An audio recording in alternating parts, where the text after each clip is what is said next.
দুর্গাপুরের IQ city medical কলেজে ছাত্রীকে গণধর্ষণের অভিযোগে গ্রেফতার করা হয়েছে সহপাঠী সহ 6 জনকে। এই ঘটনার তদন্তে এবার পুলিশের হাতে এলো আরো চাঞ্চল্যকর তথ্য। পুলিশ সূত্রে দাবি, তদন্তে জানা গেছে ঘটনাস্থলে প্রথমে ছিলেন ধৃত সহপাঠী ওয়াসেফ আলী সহ 4 জন। গণধর্ষণে অভিযুক্ত বাকি 2 জন সেখানে পরে আসে বলে দাবি পুলিশ সূত্রে। সেই সহপাঠীর সম্পূর্ণ পরিকল্পনাই আছে, প্রি প্ল্যান হয়েছিল, নাহলে এটা হবে কি করে বলুন। ওটা আগে প্ল্যান হয়েছিল, প্ল্যান মতো সেটিং করে ও আমার মেয়েকে এটা সেটা বলে ওকে বাইরে নিয়ে গেল। এইসব বদমাশির মুখ্য কার্পেটদার হচ্ছে ওই ছেলেটা, তার বন্ধু। দুর্গাপুরে আইকিউ সিটি যে দ্বিতীয় বর্ষের ছাত্রী নির্যাতনের ঘটনায় যে 4 জন নির্যাতিতা সহপাঠী সহ প্রথম যে 3 জন গ্রেপ্তার হয়েছিল তাদেরকে নিয়ে আসা হয়েছে এই দুর্গাপুর মহকুমা আদালতে। বাকি 2 জনকে গতকাল তোলা হয়েছিল, তাদের কিন্তু গোপন জবানবন্দি দেওয়া হয়েছে বিচারকের কাছে। ধৃত সহপাঠীর সঙ্গে নির্যাতিতার হোয়াটসঅ্যাপ চ্যাট খতিয়ে দেখা হলো দুর্গাপুর মহকুমা আদালতে। সূত্রের খবর, দুপক্ষের আইনজীবীর উপস্থিতিতে নির্যাতিতার সঙ্গে ধৃত সহপাঠীর হোয়াটসঅ্যাপ চ্যাট বিচারকের সামনে তুলে ধরেন তদন্তকারীরা।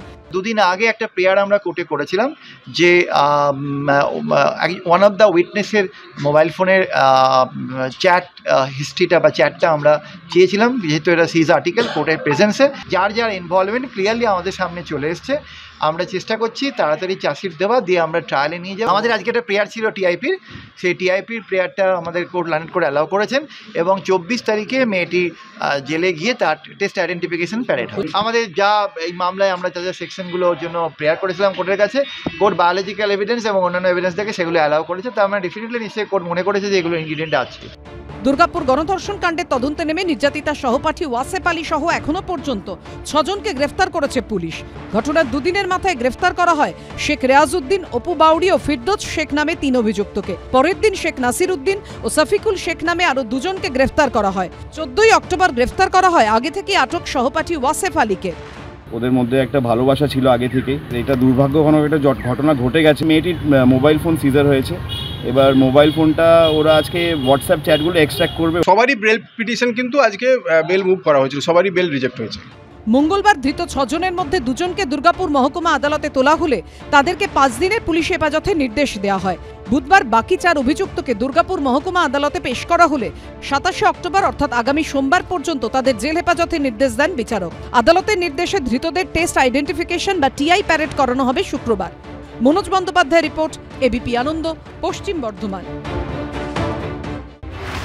পুজোর আগে দুর্যোগে তছনছ হয়ে গেছে উত্তরবঙ্গের বিস্তীর্ণ এলাকা। ঘরবাড়ি হারিয়ে অনেকে এখনো ত্রাণ শিবিরে। অন্যদিকে এ নিয়ে রাজনৈতিক চাপানোতরা চলছে সমান তালে। এবার উত্তরবঙ্গে বঞ্চনার অভিযোগে কেন্দ্রের বিজেপি সরকারের বিরুদ্ধে সুর চালানো তৃণমূল। বুধবার অল ইন্ডিয়া তৃণমূল কংগ্রেসের পক্ষ থেকে এক্স পোস্টে লেখা হয়েছে, উত্তরবঙ্গ বিধ্বংসী বন্যা ও ভূমিধসের কবলে বিপর্যস্ত। অসংখ্য মানুষের জীবন, ঘরবাড়ি ও জীবিকা ধ্বংস হয়েছে। অথচ সেই দুর্দিনে কেন্দ্রীয় সরকার নীরব। 1 টাকা ত্রাণ হিসেবে আমাদের রাজ্যকে দেয়নি। অথচ স্বরাষ্ট্রমন্ত্রী অমিত শাহ দ্রুত মহারাষ্ট্র ও কর্ণাটকের বন্যা মোকাবিলায় 1950 কোটি 80 লক্ষ টাকা বরাদ্দ করেছেন। কিন্তু পশ্চিমবঙ্গের দাবিকে ঠান্ডা ঘরে ফেলে রাখা হয়েছে। পাশাপাশি পরিসংখ্যান তুলে ধরে তৃণমূলের তরফে দাবি করা হয়েছে, এই বছর অন্য রাজ্যগুলোকে রাজ্য বিপর্যয় মোকাবিলা তহবিল থেকে 13,603 কোটি 20 লক্ষ টাকা এবং জাতীয় বিপর্যয় মোকাবিলা তহবিল থেকে 2,189 কোটি 28 লক্ষ টাকা দেওয়া হয়েছে। চোখে পড়ার মতো বিষয় হলো সেই তালিকায় অনুপস্থিত বাংলা। প্রধানমন্ত্রী নরেন্দ্র মোদী ও কেন্দ্রীয় স্বরাষ্ট্রমন্ত্রী অমিত শাহর বিরুদ্ধে রাজনৈতিক প্রতিহিংসার অভিযোগও করেছে তৃণমূল কংগ্রেস। ডিভিসির জল থেকে দক্ষিণবঙ্গ ভাসলো, সিকিম ভুটানের জল থেকে উত্তরবঙ্গ ভাসলো। পশ্চিমবঙ্গের মানুষের জন্য 1 টাকা বরাদ্দ করা হয় না। সম্পূর্ণভাবে এই বিজেপি বাংলা বিরোধী, বঙ্গবাসীদের বিরোধী, বঙ্গভাষীদেরও বিরোধী। মহারাষ্ট্রকে দেয়, বাংলাকে দেয় না। সেই বিজেপি নেতারা বাংলায় ঘুরে ঘুরে বড় বড় কথা বলবে, বাংলার মানুষ এদের প্রত্যাখ্যান করবে। পাল্টা জবাব দিতে গিয়ে দুর্নীতির প্রসঙ্গ তুলে খোঁচা দিয়েছে বিজেপি। সরকারি বরাদ্দ কিভাবে হয় প্রত্যেকের জানা। পশ্চিমবঙ্গের যেটা প্রাপ্য সেটা পেয়েছে, আর পশ্চিমবঙ্গ বেশি পেয়ে গেলে তো লুটের পরিমাণ আরও বেড়ে যাবে। একটার পর একটা ফান্ড কেন্দ্রের সরকারের এই রাজ্যে আছে, খরচা হয় না, সেগুলো আবার ফিরে চলে যাচ্ছে।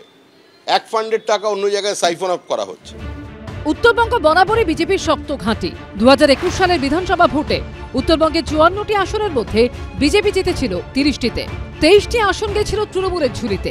এবার সামনে 26এর বিধানসভা ভোট। এই প্রেক্ষাপটে উত্তরবঙ্গে বিজেপির জমি কাটতেই কি বঞ্চনার অভিযোগকে অস্ত্র করছে তৃণমূল? প্রশ্ন উঠছে রাজনৈতিক মহলে।